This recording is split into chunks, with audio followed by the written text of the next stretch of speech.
You ever feel like you're your own worst enemy? Well, Dana Andrews has quite a tale about that. Since he can't share it himself, I'll be the one to reveal how Dana Andrews turned into a monster in his own life story. Dana Andrews was different and weird, but it was the good kind of weird.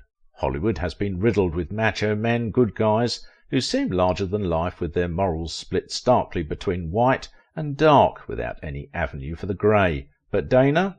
He was the average guy, the human hero, the conflicted guy who sometimes was more villain than hero, or both. Dana's characters existed in the grey, where morals blurred and thrived there. Maybe a little too well, if you ask. He is one of the few actors who portrayed the non-fantastical version of masculinity, and here you'll learn all that is to know about him. But before we really dive deep, sign up for our newsletter now. Don't miss a single vintage tale. Link in the description. Remember substitute teachers? Dana Andrews was like them, except he was an actor. The man was the leading man you used when you couldn't get the ones you wanted to use, and for that the actor was described as being dependable or reliable, nothing more. But that designation was unfair, considering you don't use just a dependable guy for the kind of characters that the guy played, especially as the characters weren't the usual species of Hollywood heroes that people had come to love. Dana wasn't your Alan Ladd, James Cagney, Humphrey Bogart, Edward G. Robinson, and maybe sometimes Robert Mitchum, who could be cynical, stoic, tough, confident, with a dash of delusional. He was just Dana, your resident tortured guy, and boy, was he brilliant in those roles. You would think he was using the movies to unleash inner demons. Or was he? Well, that's for you to discover as you continue to follow the story. Maybe you'll feel sorry for him. The man wasn't the clear-cut hero type you couldn't help but get behind. He challenged the audience's morality several times, and guess what? The audience loved it, and it was easy to see why. Usually Hollywood provided us with characters who seemed unattainable. The leading men weren't suffering the same type of grief the average guy in the audience was. They were like biblical angels, pure and without poison. Dana showed the audience the humanity in his masculinity. He was usually at a loss, or no, that wouldn't be correct. He felt a lot all at once. Dana's characters, like most real people, usually lacked clarity. They were usually good, but could also be bad. However, they weren't evil outright. They just hovered with their baggage of conflict as they stood at odds with their social stations, morals, and even love. He played these roles excellently. Just look at how his tough, no-nonsense cigarettes, chomping policeman character in his breakout film Laura fell in love with a dead woman. Did you just gasp? I can swear we heard a gasp. Do you see what I mean? The man's character developed affections for the dead woman through the letters she wrote when she was alive, and Dana successfully took the audience with him on an emotional roller coaster. Dana's character hoped to find some clue as to her supposed murderer in the letters she and her lovers write to each other. His police character wasn't the only tortured character in the film Laura. It seemed the whole film was chock full of them. Clifton Webb's character despised the masculinity that his character oozed while he was a man himself. Clifton's character didn't like Dana's policeman role's feeling of contentment despite the troubles he carried within. Imagine with all of the conflict his character carried, the not-so-dead Laura emerges to be alive, and not just alive, but also seemingly the murderer Dana's police character was looking for.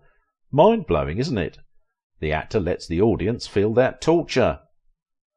The underrated actor had other films to show his performance in Laura wasn't a one-off. It was just the beginning. He had another brilliant performance in Fallen Angel, where he acted the role of the suspected murderer of a waitress. Dana worked with Alice Faye in the film and reunited with director Otto Preminger, who directed Laura. He also got reunited with cinematographer Joseph Lachelle and composer David Raksin. Fallen Angel was a film of contrasting fortunes for Alice and Dana. While it allowed Dana to solidify his growing reputation as an alternative leading man, for Faye it was her farewell. The actress, who had been 20th Century Fox's greatest export and box office magnet at the time, had a big fight with Fox boss Darryl F. Zanuck. You see, Faye was a contract player, and she knew how much value she had, and well, it got to her. She didn't want to work as hard anymore and demanded that Fox only let her do a film a year. Using her influence, she got into the crime film Fallen Angel, which would mark a change in the type of film she usually acted in. Faye, before The Fallen Angel, had been a musical regular, and rumour has it that she was the one that pushed Dana to be her leading man. Even Dana's co-stars knew he excelled in playing morally grey and conflicted characters. Away from the screen, Dana carried burdens that set different conflicts in him, but he wasn't as morally as grey as the characters he portrayed. In one of the more cheery films that the actor took part in, State Fair, a hit musical where he acted alongside Gene Crane, the actor kept a skill of his to himself because of a heartwarming reason. Dana could sing, but because he wanted a colleague to be able to get work, he hid the ability from the studio, so the studio had to hire Ben Gage to dub Dana. Dana was a classy guy in how he dealt with people. However, there's nothing classy about the man's experience. The actor went through a lot before he became who he became. Unfortunately, he didn't get out of those experiences unscathed.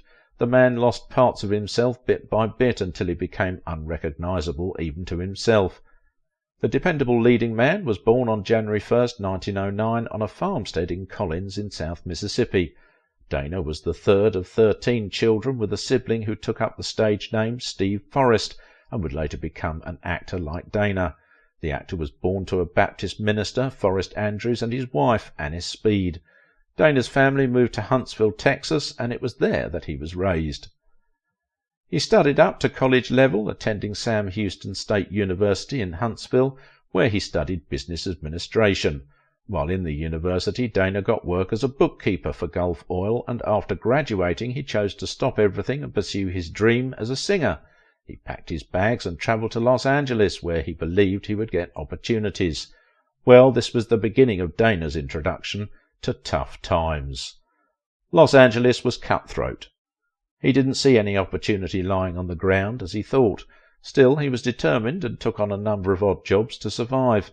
He was a school bus driver, and when he parked the bus, he picked up a pickaxe to dig ditches. When he wasn't digging, the actor found work picking oranges and also did some stock work. Then he found the work that helped him attain success. No, it wasn't an acting job.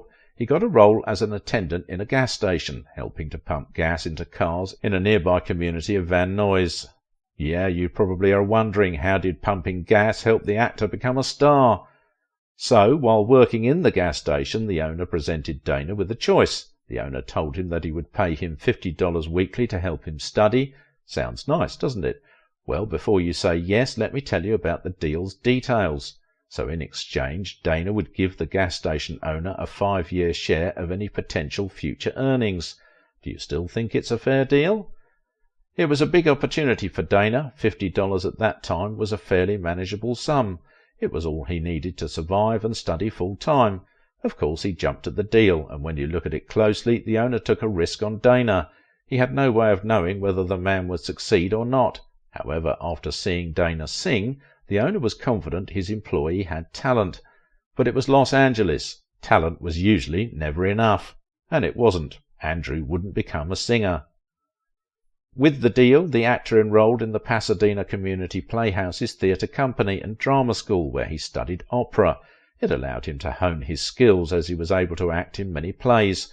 He even worked alongside Robert Preston in a play about composers Gilbert and Sullivan. It was at the Playhouse that the actor fell in love, and it was that love that made him sign a lifelong deal with grief. Dana met Janet Murray, and they got married in 1932, giving birth to a son, David, who grew up to become a musician and composer. Unfortunately, Janet had pneumonia and died in 1935. Sad, isn't it? But that wasn't all that happened. At the time, Janet had just given birth to a baby, and as she died, so the baby did alongside her. The pain crippled the actor, but unfortunately there was more to come.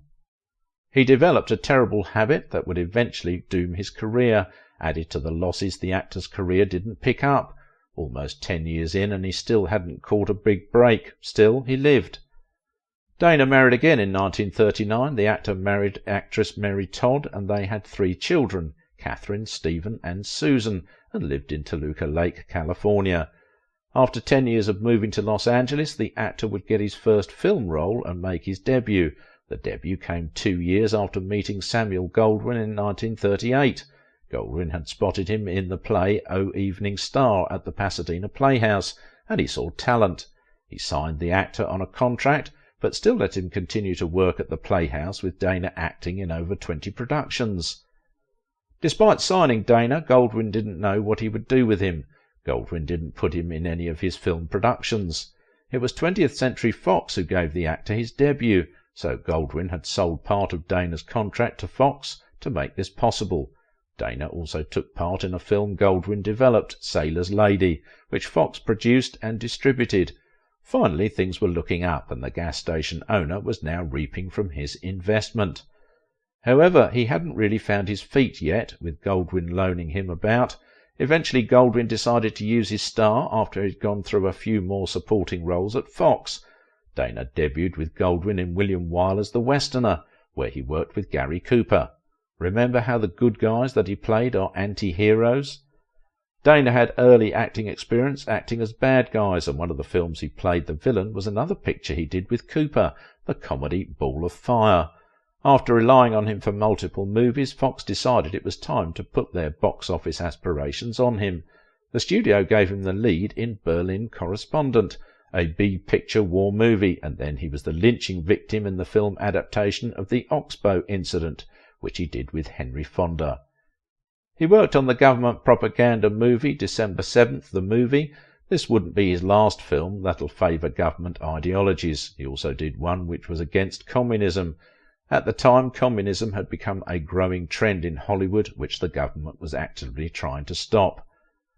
Dana returned to war films, taking part in Up in Arms. Then he eventually found his niche in noir films as lead characters of questionable morals. He had a couple of successes with films, with one of his more memorable appearances being in The Best Years of Our Lives, which was a critical and commercial success, and it surpassed Gone with the Wind's long-standing success at the box office. The movie, which was about the problem America was facing in reintegrating military veterans after World War II, resonated with the audience, and it wasn't his only film that did so. However, as the years passed, the actor began to lose his shine. His demons were out to get him. After using alcohol as a crutch for many years, Dana had gone too far, and he couldn't find his way back out of his addiction. At this point, it began to affect his performance. It didn't help that the films he starred in at this period were steaming hot flops. After a series of disappointments, the actor was no longer an A-lister. He returned to where it began, B-list movies, but the good part was he got work and it helped him make a living. But what was living when he was trying to run away from life itself? No, don't get me wrong. There were no reports of him trying to end his life, but the tragedies he suffered early on didn't fully heal. Slowly, Dana began to fade away from the screens. You would think this was a sign for the man to pack it up and retire. But no, he started his career late and wanted to make use of all the time he had. So Dana drew himself up, landed on television, and had a brief stint on Broadway too. Then it happened. David, his son from his first marriage, who had become a musician and composer, had a cerebral hemorrhage in 1964 and died. David was 30 at the time, and with his demise, a part of the actor died. Still, he lived the way he knew, jumping from one bottle to another, until he realized that wasn't the way for him to live. It took all of his courage, but Dana said no more. His grief would no longer control him, and he decided to take care of his addiction. Finally, after all his efforts, Dana got over his addiction and determined he would also save other people who had similar addictions as him. He began to work with the National Council on Alcoholism and Drug Dependence, even appearing on the television on the issue of alcoholic addiction. Dana continued with his life, but he began to suffer from Alzheimer's disease, and he spent his final days at the John Douglas French Center for Alzheimer's Disease in Los Alamitos, California. Eventually, Andrews died of congestive heart failure and pneumonia in 1992. Life can sometimes make us our own worst enemy. When I found out there was more to Dana Andrews' story, some truly astounding aspects, I knew I had to turn it into a video. So, go ahead and check out how Patty Duke's undiagnosed mental illness made her life a living hell.